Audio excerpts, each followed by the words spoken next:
Welcome to Heroes and Patriots, a program about national security, intelligence, and foreign policy. Today is Thursday, July 29th, 2021, and we are streaming live from the studios of KMUD Community Radio in Northern California. If you've just joined in, you know that we are normally not on at this time. And KMUD has been gracious enough to expand our program to the fourth Thursday, the fifth Thursday of each month. Thank you, John. And so in July and August, and I think a couple other months later on this year, we will be filling in this time slot. So we hope you enjoy the program. I'm Mary Massey, and with co-host John SAKOWICZ. Good morning, John. Good morning, Mary, and good morning to our listeners in Northern California and around the world. And just a program note to our engineer, we are unable to hear what is going out over the air, so we're hoping to get that fixed soon. So I'm going to proceed. Today's show and all programs will be archived here at KMUD.org and at our show website, heroespatriots.org. You have the opportunity as listeners to call in with questions for each of our guests today, 707-923-3911. We will take as many questions as time permits, and we ask that you be brief with your one question. Our thanks to KMUD engineer Dorothy Sakura for assisting with the production of today's program. Views and opinions expressed during this program do not necessarily reflect those of the board, staff, or volunteers of KMUD Community Radio. So let me get into my intro, John. You're good at intros, Mary. Well, I had it all set up, and then my screen went. Well, sound or no sound? No sound or no sound. We're flying. We're a little rattled here because we can't hear anything. We can't hear anything, but we know we're going over the air. So we're going to have a two-part show today, and our first guest is a returning guest, John, and that is, he is Richard Silverstein, and then in the second half hour, we're going to have Aviva Chomsky.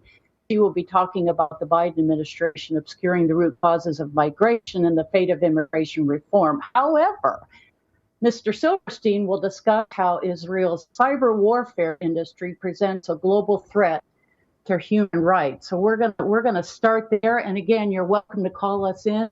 And Dorothy, do we have audio yet? I guess we do. Richard, are you there? I am. Hey, cannot hear you. Oh, that's too bad. So I'm going to go ahead and start, and maybe we'll get to hear the program here eventually. Tikkun Olam is Hebrew for repairing the world. It's a Seattle-based political blog that regularly reports on Israeli security matters, which is our topic of our first segment. The blog was created in 2003 by our returning guest, Richard Silverstein, and it covers the Arab-Israeli conflict. Mr. Silverstein describes it as a liberal Jewish blog that focuses on exposing the excesses of the Israeli national security state. Today, we're specifically going to be talking about NSO Group Technologies, and that is an Israeli technology firm whose spyware called PEGASUS enables the remote surveillance of smartphones. In recent days, the Washington Post reported on an exhaustive investigation into NSO and PEGASUS. The Post and 16 media partners looked into NSO Group, a leader in the growing industry of private companies selling military-grade hacking tools to government law enforcement and intelligence agencies, often with little insight as to how they are ultimately used. So that's what we're going to start with. And to discuss this report and the findings, we now welcome back to the program Richard Silverstein. Richard, Hi there. Are you there? Morning. I'm here. Still not getting a signal from KMUD. Dorothy is working on that problem right now. I just wanted to say a couple words about Richard. I've known Richard for a long time. In fact, he's a high school classmate. And, for a Jew to take on Israel is a big deal. Here in the United States, there's very little tolerance for that because the Israeli lobby, which is very powerful, AIPAC, will tar and feather you as being an anti-Semite. It's ironic because in Israel, criticism of Israel is tolerated. Israel has a very big peace movement. Israel has got a very big Green Party movement, and free speech and is a lot more tolerated in Israel than it is here in the United States.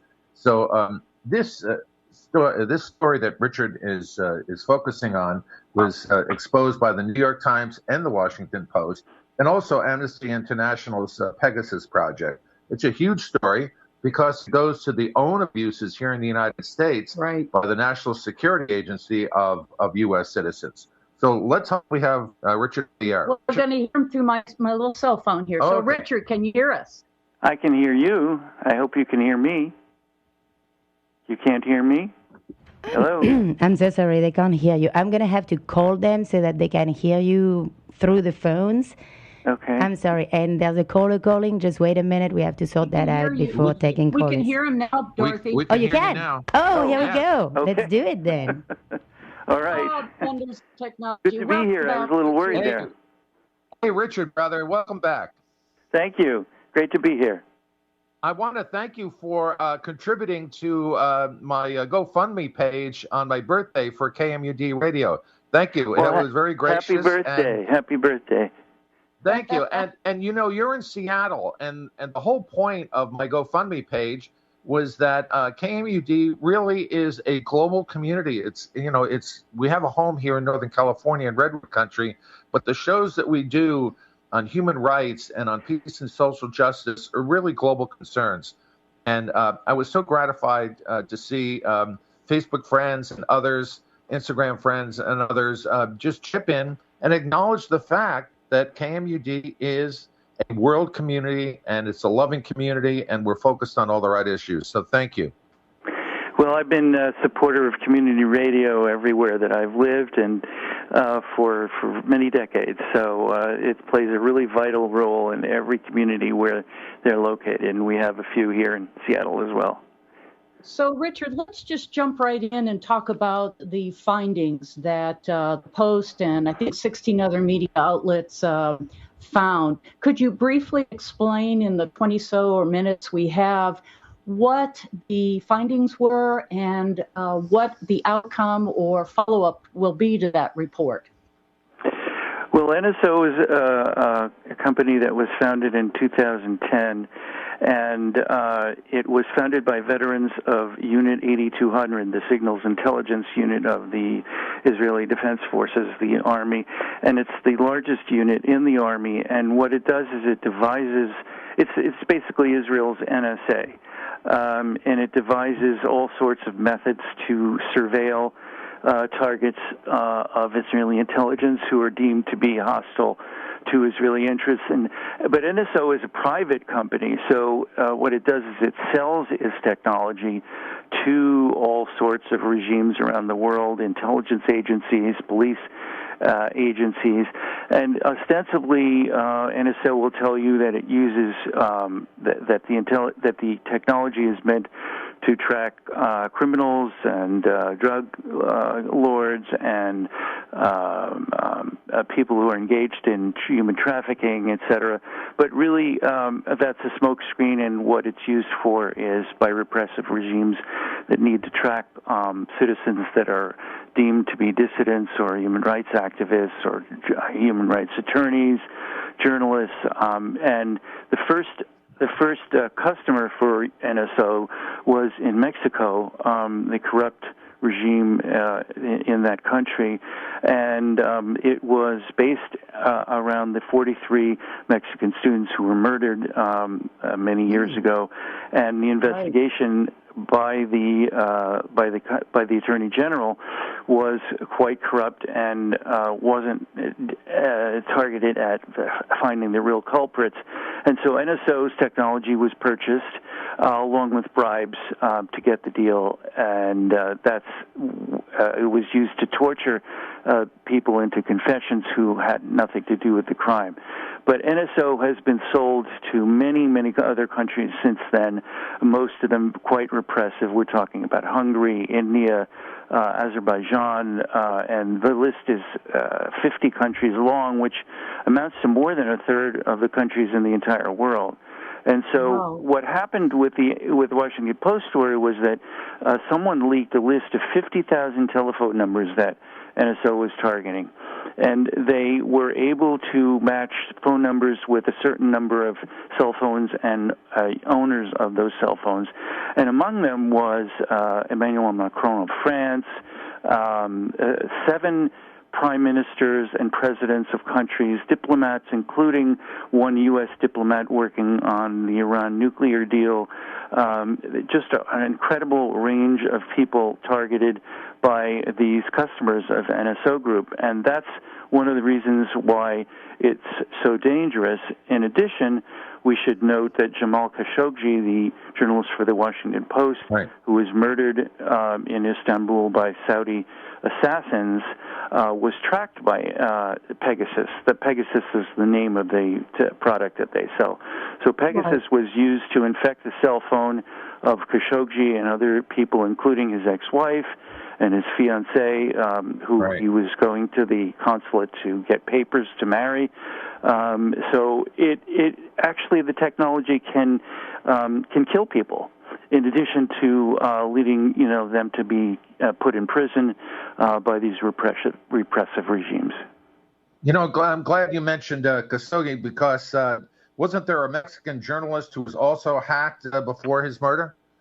Yes, there was a journalist who was reporting on corruption, and 2 weeks before his murder, his cell phone was infected, and that was probably the way that the murderers could tell what his location is, because this technology, when it infects your phone, it really gives the hacker, the country that the intelligence agency that has purchased this technology can know everything that you're doing on your telephone. It has access to everything that you do, everything you say, you write, every picture on your phone, where you browse and who you talk to, and all your email.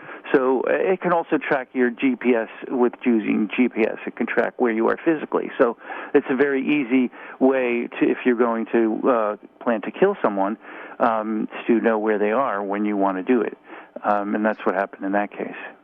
So, Richard, we've been doing stories like this for the last 10 years. We've interviewed Edward Snowden, Julian Assange, Tom Drake, Bill Binney, Kirk Wiebe, everyone involved in the Citizen Sevens project. And, this is a long and recurring nightmare. Of all people, Tucker Carlson reported last night that the NSA had unmasked him. Just what happened to be flicking through the channels last night and heard Tucker Anderson blow up. So this is a thing. Electronic spying on citizens is a thing. Electronic spying for the purpose of espionage is a thing, both government espionage and corporate espionage. Some of it are human rights abuses, but some of it lead to assassinations as well. Do you care to elaborate? Well, I think that what we have to note, based on what you were just saying, is that this isn't just a private companies doing this. NSO happens to be the most lucrative, the largest, most successful, and Pegasus is the most sophisticated technology that's produced. But we have entire countries that are producing this kind of technology on a much larger scale. In fact, a blog post I published yesterday based on tweets that were published by an Israeli journalist who's quite reliable and credible, said that that Pegasus is actually a downgraded product of Unit 8200. In other words, Unit 8200's technology has even more capabilities than Pegasus. Now, I can't imagine, since Pegasus really penetrates your cell phone and does everything to intercept everything that you do, I can't imagine what an upgraded version is. But we have to note that the kinds of sabotage and interception that these agencies can do can sabotage nuclear power plants, can water supplies, bring transportation systems to a halt. So the technology, the spyware, is really the canary in the coal mine. And what Snowden is advocating, which I think is a very bold and courageous stance, is he says the spyware as an industry has to be destroyed, has to be wiped out. There shouldn't be a private market for spyware. It would take a huge amount of coalescing of public opinion around the world to bring this kind of point of view into effect.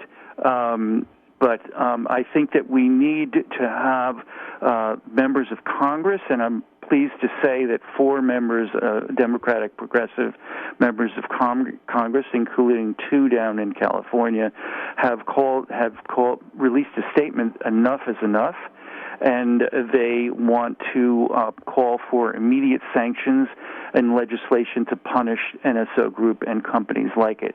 So that's a start. That's the direction we have to go. We have to hold NSO accountable for what it's doing.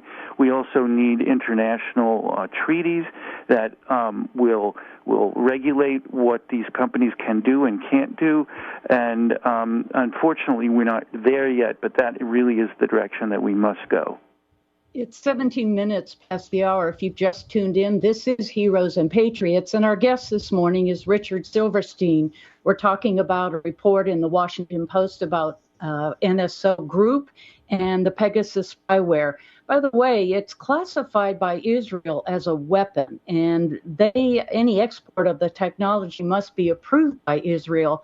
It seems like you were just mentioning about regulation. Who is regulating it? It sounds like just Israel. Well, Israel purports to regulate it, but that's really a smokescreen. There's a division within the Defense Ministry that approves the export of all technology and weaponry to foreign countries, and it's supposed to do this based on some sort of protocol to ensure that it's used in ways that won't damage, other people and other countries. But actually, if Pegasus followed those protocols, it wouldn't be exported. There's an Israeli human rights attorney who's taken many cases to the Supreme Court, calling for the court to tell the Defense Ministry to stop exporting not just Pegasus, but weapons to Myanmar and other sorts of repressive genocidal regimes. And the Defense Ministry refuses to do that because the purpose of the Defense Ministry is to facilitate a maximum amount of exports possible. If you look at Israel's role as an exporter of weapons around the world, I think it's 10th or 11th of all countries in the world, and that's a major export industry for Israel. And that's what they want to maximize that. So Israel is not going to be a party that would regulate this technology, unfortunately. What we do need is regulation on a serious international scale, and we also need to call upon countries, individual countries, to regulate this technology. Right now, it's a Wild West. It's total anarchy and total chaos. So there is no limitation on what can be done with this technology. And I should point out that there are valiant NGOs. Citizen Lab in Toronto is the first one that forensically discovered what NSO was doing. Amnesty International has been involved with this major expose that we've been talking about. And so there are NGOs that are doing amazing work on this. And one last thing I wanted to talk about, which is, I think, where my research focuses in a way that other media have not been focusing, and that is that Israel itself is a surveillance state. It needs to produce these kinds of products in order to spy on its Palestinian citizens and the Palestinians in the occupied territories, and it's even used to track Israeli Jewish citizens. So it's really exporting not just the products of the surveillance state, but it's exporting the mentality of the surveillance state. So any state that is buying the products and using them is either already a surveillance state or becomes one because it's absorbing the values of the Israeli state itself. And this is a little bit of a complicated concept, but we have to understand that if if we're using technology, we're not just using the actual machinery or codes, the coding programs that are created, but we're actually implementing the thought process that goes into the coders and programs in Unit 8200 who are creating this. And you and I do not want the other countries to become like Israel, because Israel is really not the kind of progressive, democratic, liberal human rights model that we would like other countries to be. And that's another really serious danger of the technology. John? Yeah, Richard, I want you to talk about the lawsuit filed by WhatsApp. They were compromised by an exploit created by the NCO group. The NCO group has now, we talked about earlier, how you don't want to be an enemy of the Israeli lobby from AIPAC. Right. The company is mounting an aggressive defense that they've created this bogus ethics panel to whitewash the moral and ethical lapses of the technology, and that the panel includes, surprisingly, former Obama administration officials, Julie Kayem, and former U.S. Ambassador to Israel, Dan Shapiro. Talk a little bit about that WhatsApp lawsuit. Well, NSO discovered a vulnerability in WhatsApp in the video link for people that were, talking to each other through video, and it was able to intercept 1,400 WhatsApp users and compromise their communications. And Facebook and WhatsApp discovered this, and as a result, they patched it, but they've also filed a federal lawsuit in California against NSO, and so far the lawsuit is going pretty badly for NSO, and all the different ways in which they've tried to get it dismissed have failed. And it promises to force NSO, if it goes forward, to have its executives deposed. Possibly the people that are created Pegasus may have to be deposed, and in court talk about the secrets that NSO is trying so desperately to conceal. So this, again, this legal route is another way in which we can restrict NSO and make it more transparent. And I'm watching the lawsuit with a lot of interest to see and hope that it will do what activists are hoping. Richard, we have about 4 more minutes with you, and I just wanted to, in the first part of the program, you said this is the NSA of Israel. Is our own NSA participating in things like this that you are aware of, not to be a little bit of a devil's advocate? No, actually, it's a very good point. And the Israeli journalist I mentioned earlier, one of the things that he said was that it's not just Unit 8200 that's developing these kinds of technologies, that the NSA and has technology that's equal or superior to this. Unit 8200 is probably one of the best or most sophisticated of its kind in the world, but the NSA certainly has even more of a budget and even more personnel to create these kinds of things. So we're doing this as a government, as a state, just the same that Israel is. And that's another reason why it's really important. And that's also why I think these countries that Russia, China, Israel, and the United States, that are the most advanced in creating these sorts of spyware and technology, are probably running scared about the movement to restrict or regulate private spyware, because they know that activists will be coming for them next. Right. And this is going to be a really big long-term movement that has to be created, that has to encompass not just this private industry and the evils that it's accomplishing, but what governments can do, which is on a much, much broader scale. Amen. Richard, we've run out of time with you. We're going to schedule you next time for the full hour. There's so much I want to discuss. For instance, I wanted to talk to you as well about the cyber mercenary industry that Israel has. You know, hackers for hire, cyber mercenaries for hire. Just incredible stuff.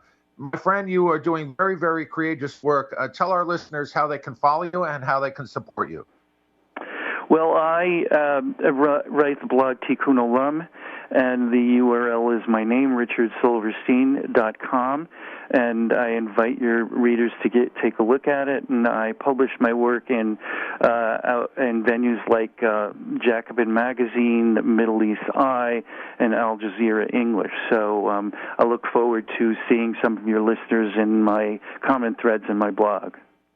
Shalom, my friend. Wonderful. Thanks, John. Good to be with you. Good. We've been speaking with Richard Silverstein. He is the founder of Tikkun Olam, and they are based in Seattle. He's been doing this for many, many years, and he's a return guest. We want to thank him again for appearing today.